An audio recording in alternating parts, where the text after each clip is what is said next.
If you would have asked me a month ago who manages your portfolio, I would have said, well, I do. I manage the direction that my portfolio goes. I'm active every day in it, but I've lost control of my portfolio. It's now being managed by Joe Biden, Vladimir Putin, and Xi Jinping. They're controlling the direction as far as the long term is concerned, but Jerome Powell is controlling the short term. I'm not really interested in the short term because that's a Wall Street game, and they play a 90-day game, and that'll take care of itself. Yeah, the government got over exuberant, pumped $9 trillion into the stock market. Of course we have inflation. That will take care of itself. But what Joe and Vladimir and Xi Jinping are doing is out of my control. So I have to react accordingly. I hear a lot of people saying, well, that'll take care of itself as well. I don't think it will. I think they will take care of it, and I have to react accordingly, and that means I have to do some things I'm not accustomed to doing. We'll talk about it in this video. Best of Us Investors presents Carrie Griegmeyer.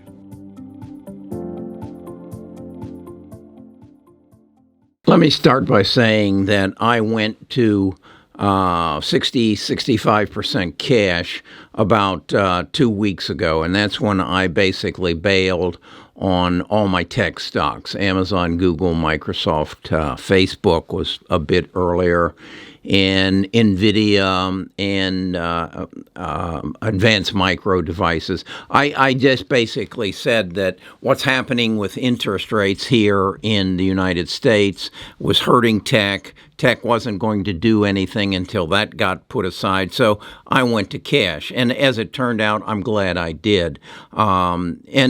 But I kept my biotech stocks because, again, as I've explained before, I don't know when they're going to find the cure for cancer. It has little or nothing to do with interest rates and inflation, and it has absolutely nothing to do with Xi Jinping and Vladimir Putin. So I kept them.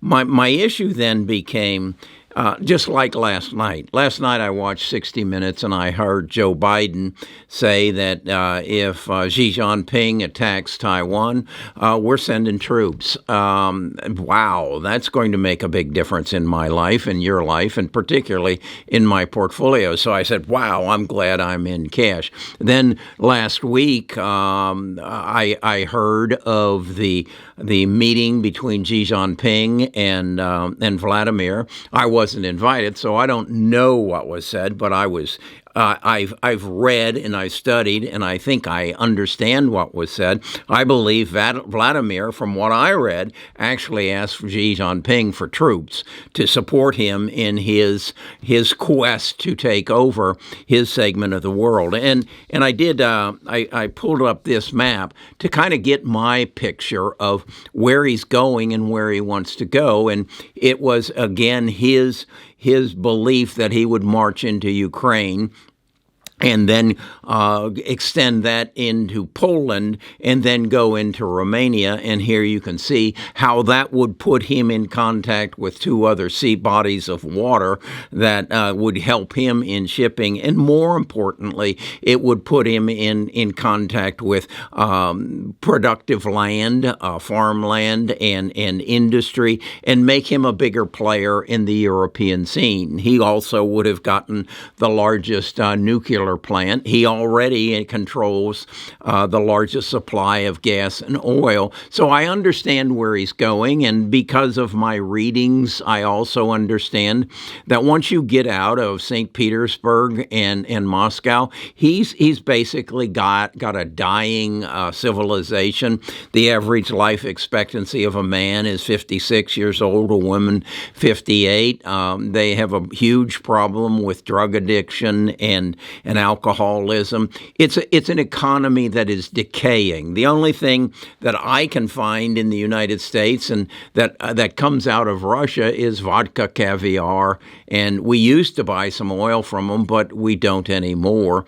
And they're in direct conflict now with Europe, but then at the same time, he's got He's got them by the short hairs. They need their oil and their gas from Russia, and particularly this winter. And then last week I see that Germany repossesses, and that's not seized, some assets of Russia, including a refinery, and that will probably be followed by other countries doing the same thing. So I'm asking myself, what is Vladimir's options? He just got his butt kicked, and the Ukrainian army got actually more weapons and artillery and power by pushing the Russians out of the country than they did from the Allies, including the United States. So now they got all the weapons they need, and they just turned them around and heading and driving the Russians out, and the soldiers are exhausted and not. So his game is falling apart. So then I sit back and say, okay, maybe that's over, but I know he's got strategic nuclear weapons. What's that mean? Well, we think of nuclear weapons when we think of the atom bomb that we dropped on Nagasaki and Hiroshima and totally wiped out a major part of their civilization and then contaminated the earth. Well, Vladimir has some strategic weapons, and he could just blow up cities, and he's basically let it be known that he'll probably, if he goes that route, nuke Berlin, Warsaw, Stockholm, Paris, and London, and basically say, game's over, guys. But what he doesn't know is, will they work? They haven't. We saw that he didn't have a well-maintained army and physical structure there. Are those nukes going to work? Don't know.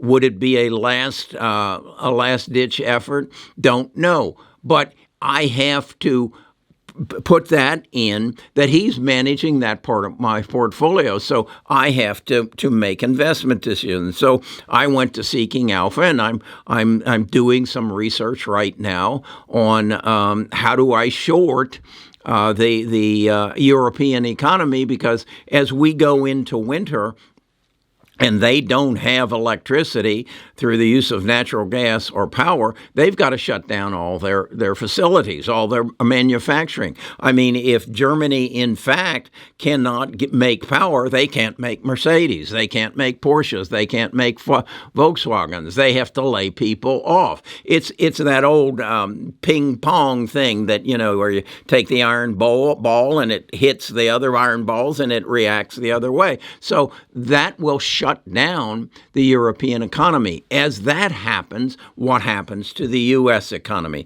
We are intertwined. Remember globalization that's been going on for the last 40 years? Well, that has an effect. We have investments in. So Vladimir is controlling that part. Now, I don't think I'd get any argument with that, but I'm starting to get some feedback and some argument that, hey, I think you're wrong about China. China's the second largest world's economy, and they're going to just clean things up, and they'll be fine. They'll clean up their real estate crisis. So I went to a source that I go to quite often, and that's the Wall Street Journal, because they have in-depth reporters. They have access to things I don't have. And one of the guys I like a lot is a young guy by the name of Dion Rabion. He's a Wall Street reporter, and he did a real nice, about 2.5-minute analysis of where China is right now and what they have to do. So I want to share that with you before I tell you how I'm actually investing my portfolio, the 45% that I have invested right now, and tell you the stocks that I'm in, because I believe I'm right. I believe I'm right that these three guys are managing the direction. I just got to find the stocks that'll take me in the direction they're taking me. So first, let me share Dion's words of wisdom with you. Chinese second quarter GDP growing at the slowest pace since 2020. And its government could be setting up a series of stimulus measures to help the country avoid a major slowdown in growth. I'm going to explain the problems we're seeing from the Chinese economy, what the country's leaders are doing to try to contain the damage, and why these issues could be a problem for the U.S. and the rest of the global economy.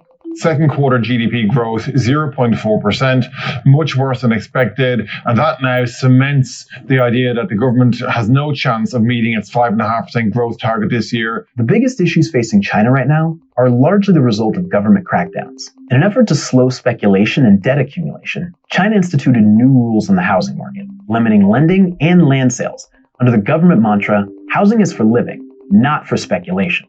The government has been aggressively enforcing its zero-tolerance policy on COVID-19 outbreaks, instituting mandatory lockdowns and testing whenever a new case is discovered.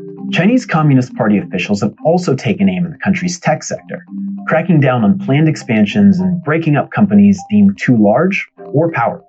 In addition to government crackdowns, China is experiencing a generational heat wave and drought that have clipped the country's hydroelectric power. And we already see slowdown in production in the steel industry, in chemical industry, in fertilizer industry. And those are very important things when it comes to construction, to agriculture, and also to manufacturing in general. All of that has led to dramatic write-downs for growth expectations this year and pushed policymakers to take steps to buoy the economy. The People's Bank of China has lowered lending rates multiple times this year, and the government has introduced hundreds of billions of dollars in stimulus measures. In August, Beijing announced a 19-point stimulus plan to boost the economy. That followed a 33-point plan announced in May that was designed to stabilize the economy. But China's economy is still struggling, and as the world's #1 trading nation, its weak growth could add to problems for the US and other countries around the globe. To us, the most important factor outside of the zero COVID situation is actually the housing. The dramatic slowdown in its real estate market is slowing demand for raw materials, and the shutdown in parts of its shipping industry is holding up global supplies. Chinese companies have received billions in loans and investments from Wall Street that may not be paid back if firms go under. China's financial sector is becoming much more tied to the rest of the world and could add to struggles American markets are facing with inflation, slowing growth, and aggressive policy from central banks. The US, which is a major consumer of Chinese products and has much of its economy supported by the financial sector, could really suffer. Okay. If you've been around my channel a while, you know that about 2 weeks ago, maybe 3 weeks ago, I recognized that a company down in Louisiana, its ticker is LNG, Cheniere Energy, is the largest manufacturer, if you will, of liquid natural gas. That is, they take the natural gas and freeze it down below 260 degrees, and at that point, natural gas turns into a liquid. They then also have access and own ships that they can put that liquid natural gas in, keep it liquid, and then ship it around the world. Well, as this all transpired with Vladimir, the need for liquid natural gas just skyrocketed. And I'm up, I think, about 6-7% on it right now. There is some talk that France and some of these people have stockpiled enough gas that it won't blow the price up. But as I listened to the quarterly report on LNG, I learned that they've already got sold just about everything that they can make. The only question is, what is the price? What are you going to pay for it? Well, we saw what happened when the gasoline company said, hey, there's a shortage of gas. Guess what? Price is going up. We're going to make the biggest profits we ever made in the history of our company. And they did it. And that was the first step to, wow, inflation is taking over. Yeah, well, there's also the $9 trillion that the government pumped into the economy, increasing the money supply by 40%. So it's going to go far beyond that. So I'm invested in an LNG. I also believe that the petroleum is going to become a weapon of war, so I'm invested in oxypetroleum. I followed the lead of Warren Buffett. He owns 20% of the company. Warren seems to do that. He gobbled up a railroad. He's just petitioned, I believe it's the NASD or whomever, to raise his holdings in oxypetroleum up to 50%. 20%. So I feel I'm in a good place there. So I'm shorting China, and that's YXI. And my feeling there is as Dion said, that real estate situation isn't going away, and their drought isn't going away, and then FedEx just told us, CEO told us, he's flying planes back half empty because he can't get goods out of China, and that's again because of the zero COVID policy, because of the drought, because of the financial situation, because of the real estate situation. I mean, how many situations do you have to have before you say, hey, this toilet's going to flush here and these people are going down? So I'm shorting. I have never taken a short position in anything in my investment career until I saw what was happening here. Now, the other thing I'm exploring is how do I short if, in fact, Vladimir takes the steps I think he is.